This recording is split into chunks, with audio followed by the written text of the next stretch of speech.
Good morning all. Today we are going to discuss about asynchronous data transfer. Before moving to what is data transfer, we need to know what is synchronous and asynchronous. Here the data transfer happening between two units. One is a sender, the other one is a receiver. But why it is synchronous data transfer? Why it is asynchronous data transfer? If the registers in the input-output interface and the registers in the CPU both are sharing a common clock, then the data transfer is known as synchronous data transfer. But in the case of asynchronous, the registers in the CPU and the registers in the input-output interface, they have their own private clock. So they are not based upon a common clock. So that is why it is known as asynchronous data transfer. And a processor that could take one clock cycle to move data from one register to another, or sometimes it will take multiple clock cycles to do the same thing. That depends upon the processor. Next, we will see in detail what is asynchronous data transfer, because as I said, there is no common clock between the sender and a receiver. So we need some synchronization mechanism between the sender and the receiver. So what are the different mechanisms we are going to use? So the main thing is, in order to indicate the time at which data is being transmitted between these independent units, we have two methods. One is straw pulse, the other one is handshaking. So in order to indicate the time at which the data is being transmitted between these two independent units, that is the sender and the receiver, we have two methods. One is straw pulse, the other one is handshaking. What is straw pulse? Straw pulse supplied by one of the units, either the sender or the receiver, to indicate the other unit when the data transfer has occurred. Next is handshaking. Here, each data item which is transferred with the help of a control signal which indicates there is a data in the data bus, and also there is another control signal to acknowledge the receipt of the data. We'll discuss stop control in detail. So here there is a single control line which is also known as a stop pulse for each transfer. So this stop can be activated by either sender or the receiver. First, we will see what is source initiated stop for data transfer.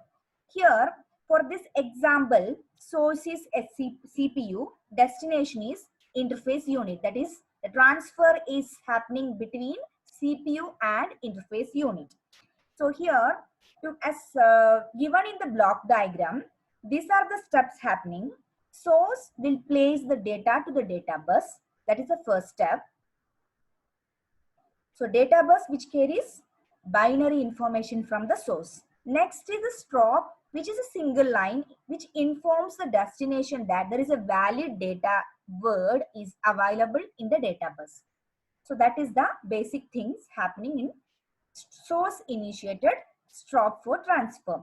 And the destination unit which uses this falling edge. You can see there is a falling edge of the stop pulse in the timing diagram to transfer. When the falling edge occurs, destination will take the data from the data bus and it has been transferred to its own internal register. So this is about source initiated stop for data transfer. Next one is destination initiated stop for data transfer. Here the source is a memory unit and destination is our processor. So as given in the block diagram, this stop is initiated by the destination unit. So what destination will do? It will activate the stop pulse. Why it is activating the stop pulse? To inform the source to provide the data. So it is requesting data from the source. Next, what source will do? After getting a stop pulse from the destination unit, the source unit will place a valid data to the data bus. That is the steps happening in destination initiated stop for data transfer. And This data must be valid and remain in the bus long enough for the destination unit to accept it. So that's about destination initiated stop for data transfer. Next, we'll see what are the drawbacks of this stop methods. We have two methods, source initiated. What is the drawback? In source initiated, even though source is initiating the transfer, there is no way of knowing whether the destination unit has actually received the data. Okay, that is the drawback of source initiated. Next, move on to destination initiated. The destination unit which initiate the transfer, there is no way of knowing whether the source has actually placed the data to the data bus. Okay, these are the two drawbacks of source initiated and destination initiated. To solve this problem, there is another asynchronous data transfer method called handshaking. Handshake method. In this, there is an extra second control signal to provide a replay. It's also an acknowledgement to the unit that initiate the transfer. Whichever unit initiate, either the source or the destination, they should get a replay from the other unit. Then there is no confusion in the data transfer. So we will see what is handshaking. As I said, there are two control lines or the control signals used in handshaking. One control signal is in the same direction of the data flow from source to destination. Why it is used?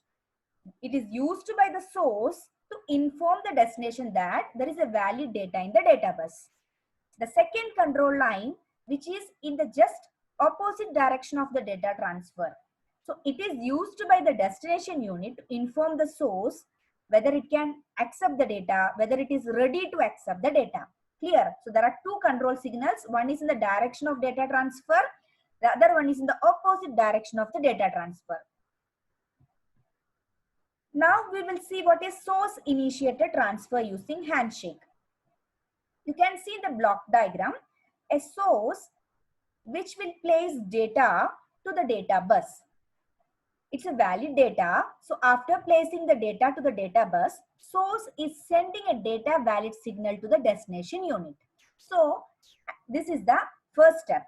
Next, the second control signal, which is in the opposite direction of the data transfer, that is the data accepted signal. We are talking about data accepted signal, which is coming from the destination unit to replay that it is ready to accept the data.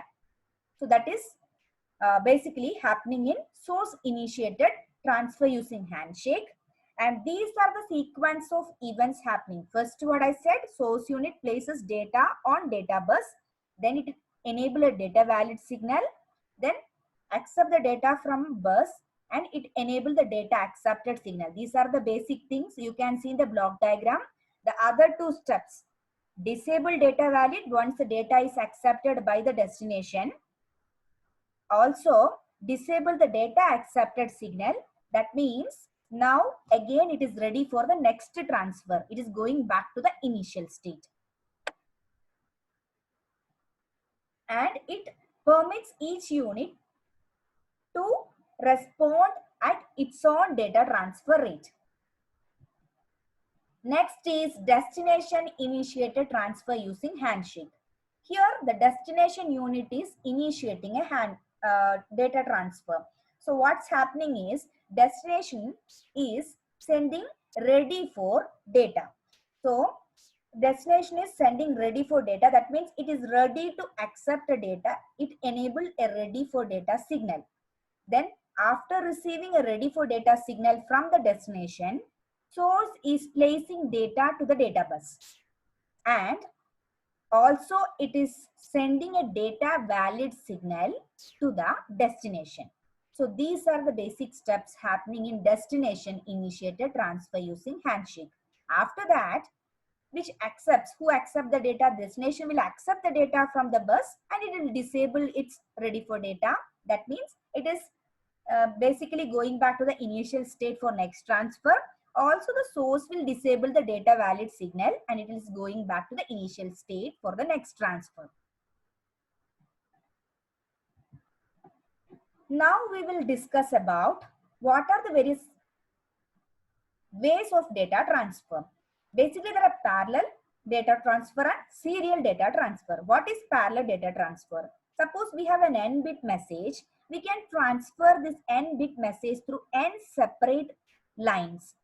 So it is faster method, but used for short distance where speed is not an important criteria. And the disadvantage of this method is many wires, because n bit transfer need n wires, but it's fast. Next one is serial data transfer.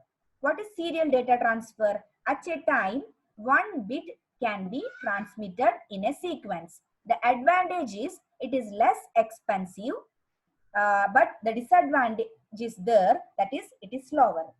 So we will discuss serial synchronous data transfer and serial asynchronous data transfer in the next slide. What is synchronous serial transmission? So the two units share a common clock frequency, the sender and the receiver. So there is no extra control bits are sent with the data bit because it's serial. Both are sharing a common clock, means it's already synchronized. So it is the responsibility of the receiver to group the bits. But in the case of asynchronous serial transmission, the binary information, whatever the data bit, is sent only when it is available, and the line remains idle when there is no information to be transmitted. And another thing is, both the sender and the receiver, they have their own private clock. So some synchronization mechanism is needed in the case of asynchronous serial transmission. Why synchronization mechanism is needed? Because otherwise sender will be sending in a particular time, receiver will not get in that particular time. Receiver will be accepting in different time. So there will be some problem occurs. So in order to avoid these problems, some synchronization mechanisms can be imposed.